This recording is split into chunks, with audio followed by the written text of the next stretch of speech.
جو رب کو چھوڑ کر غیروں کی پوجا کرے، جو رب کو چھوڑ کر غیروں کی پوجا کرے وہ خسارے میں ہے، یہ قرآن کہہ رہا ہے۔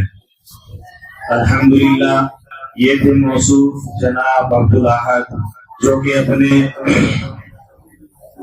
عمدہ لب و لہجے میں، عمدہ انداز میں بہت ایمان افروز خطاب فرما رہے تھے۔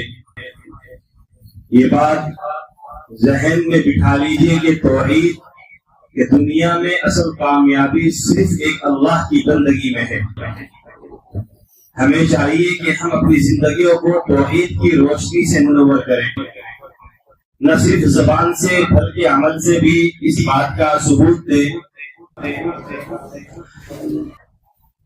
توحید اسلام کا سب سے اہم، سب سے بنیادی اور اہم عقیدہ ہے۔ عربی زبان میں توحید کا مطلب یہ ہے، عربی زبان میں توحید کا مطلب ہے ایک ماننا یا یگانگت اختیار کرنا۔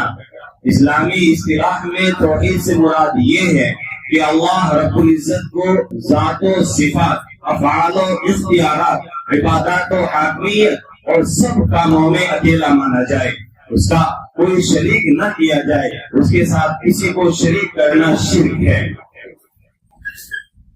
علماء کرام توحید کی 3 قسمیں بیان فرماتے ہیں۔ توحید ربوبیت، یہ ماننا کہ اللہ تعالیٰ ہی خالق ہے، یہ ماننا کہ اللہ تعالیٰ ہی روزی دینے والا ہے، یہ ماننا کہ اللہ تعالیٰ ہی رازق ہے، اللہ تعالیٰ ہی زندگی دینے والا ہے، اللہ تعالیٰ ہی موت دینے والا ہے، اللہ تعالیٰ ہی پوری کائنات کا نظام چلانے والا ہے۔ توحید الوہیت یا عبادت، یعنی یہ عقیدہ رکھنا کہ صرف اللہ عبادت کے لائق ہے، سب کچھ صرف اللہ کے لیے ہو، کسی اور کو اتنا شرک ہے۔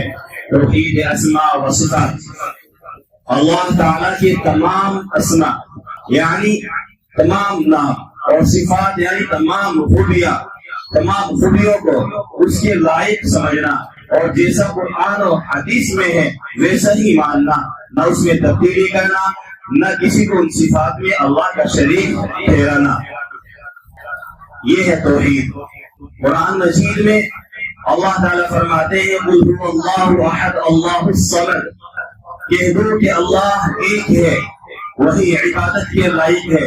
خلاصہ یہ ہے کہ توحید یعنی صرف اللہ کو ایک مانا جائے، ذات میں کوئی اس جیسا کوئی نہیں، صفات میں اس جیسی صفات والا کوئی نہیں، افعال میں تمام کائنات کے